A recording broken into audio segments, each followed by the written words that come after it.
રોમ ભડકે બળતું હતું અને નીરો ફિડલ વગાડતો હતો.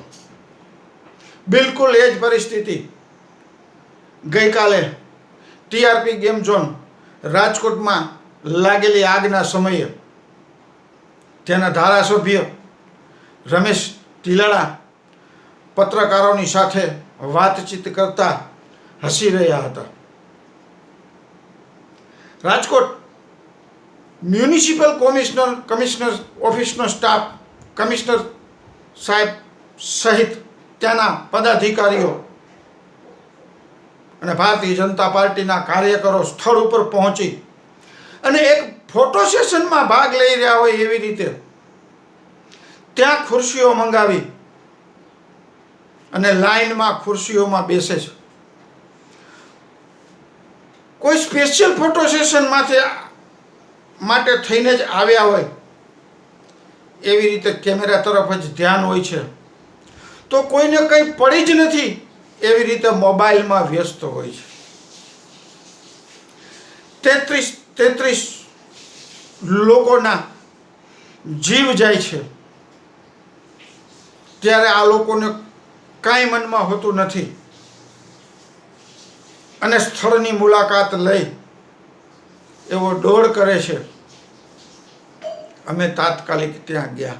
તમારા ચહેરાના હાવભાવ, તમારું વર્તન એવું નથી દેખાતું કે તમને આ બાબતની ચિંતા છે, તમને આ બાબતનો શોક છે, તમને આ દુર્ઘટના ઘટી એનાથી તમને ખૂબ શોક થયો છે કે તમે ચિંતિત છો એવા તમારા ચહેરાના હાવભાવ પણ નથી બતાવતા.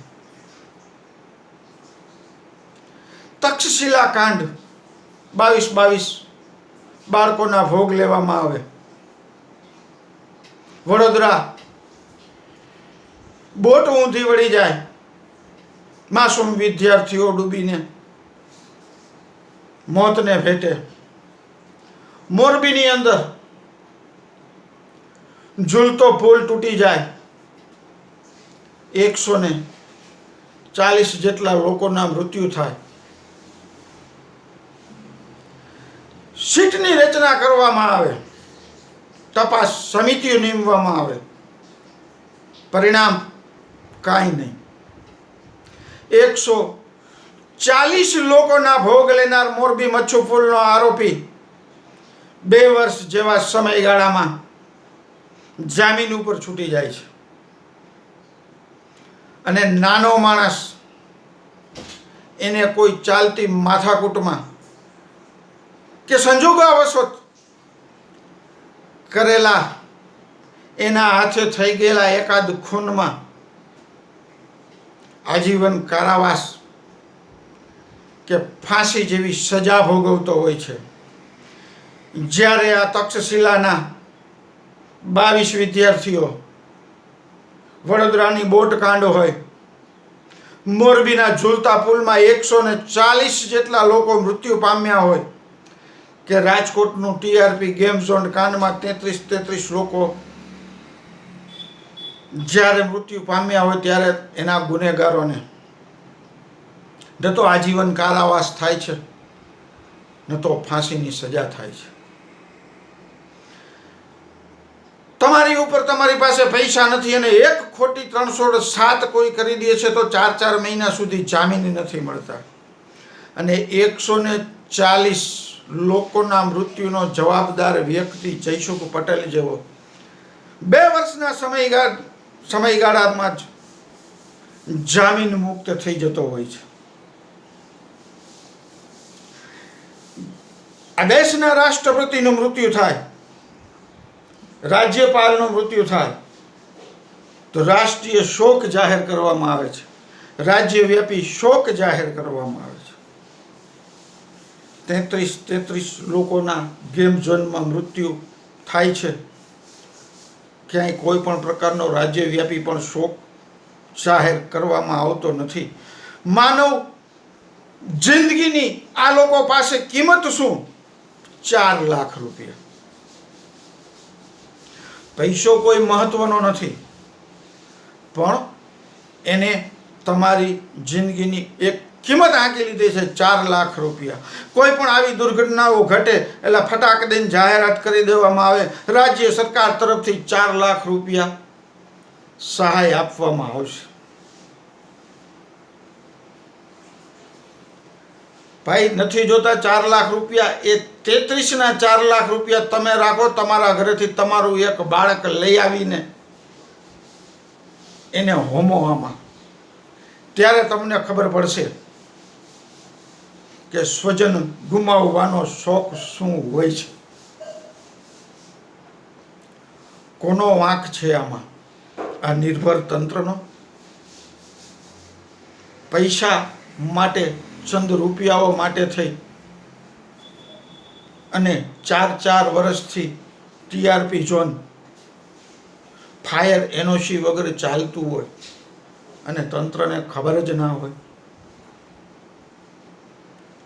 આ દેશની આઈબીને, દેશમાં આતંકવાદીઓ ઘૂસે, અમદાવાદ આવે તો એને ખબર પડી જાય, આપણી આઈબીને તરત એની ધરપકડ કરી લેવામાં આવે. એ 4-6 દિવસમાં એની ધરપકડ થઈ જાય.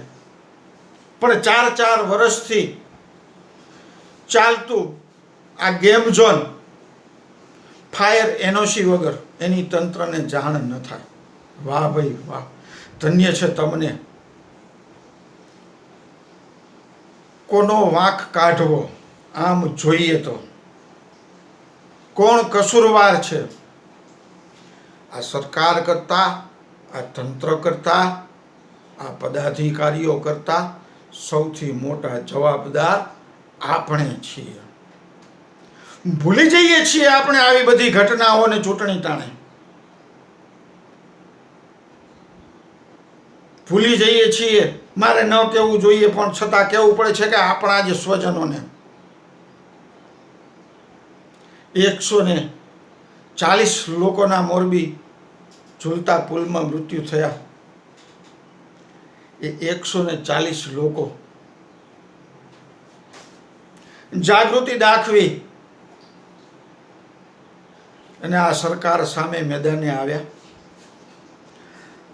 અરે મોરબીની પ્રજાને તો એટલી દાજ હોવી જોઈએ કે અમારા શહેરના 140 લોકો આ નિર્ભર તંત્રના કારણે, આવા કોન્ટ્રાક્ટરોના કારણે મૃત્યુ પામ્યા છે. ત્યારે આ સરકાર સામે તો લડવું જ જોઈએ.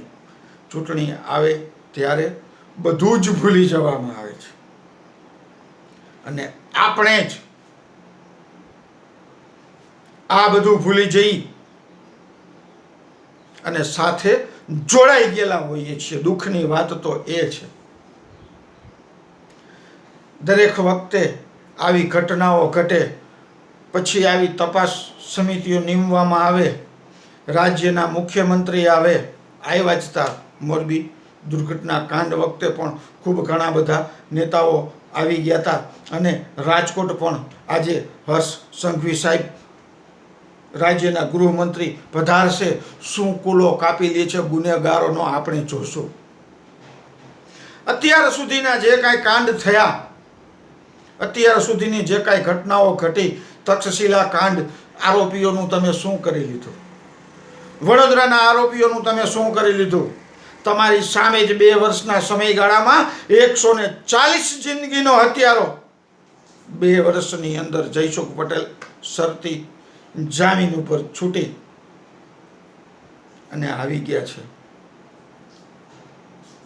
ત્યારે આ ગેમ ઝોનના 33 લોકોના મૃત્યુનું આવું જ એક તપાસનું નાટક કરી, આવી જ તાબડતોબ મિટિંગો બોલાવી અને 10 કે 15 દિવસમાં આપણે સૌ ભૂલી જઈશું. 33 લોકોનો જીવ જાય છે. આપણને લોકોને આમ જોઈએ ને તો કોઈને મનમાં નથી. શું રાજકોટ શહેર સ્વયંભૂ બંધ ન રાખવું જોઈએ? આપણામાં એટલી માનવતા નથી. તંત્રમાં નથી, નિર્ભર તંત્રમાં નથી, સરકારમાં નથી. શું આપણે સ્વયંભૂ બંધ ન રાખવું જોઈએ? શું આપણે સ્વયંભૂ શોક જાહેર ન કરવો જોઈએ?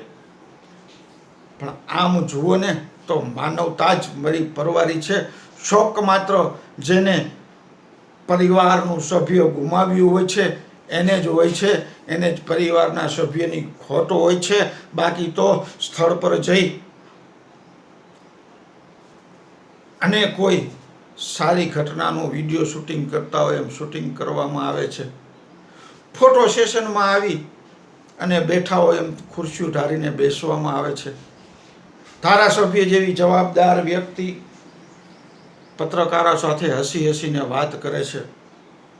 આ બધાના મૂળમાં આમ જોઈએ તો મેઇન જવાબદાર આપણે જ છીએ.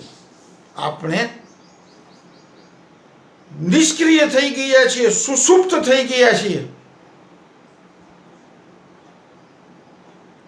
આપણા દિલમાં રહેલો રામ મરી પરવાઈ રહ્યો છે. આપણી માનવતા મરી ચૂકી છે. શું સરકાર કરે એ જ થાય? આપણાથી કાંઈ ન થાય? આપણી કોઈ જવાબદારી જ નથી? મૂળ વસ્તુ એ છે કે આપણને હૃદયથી દુઃખ જ નથી. જોઈએ છીએ હવે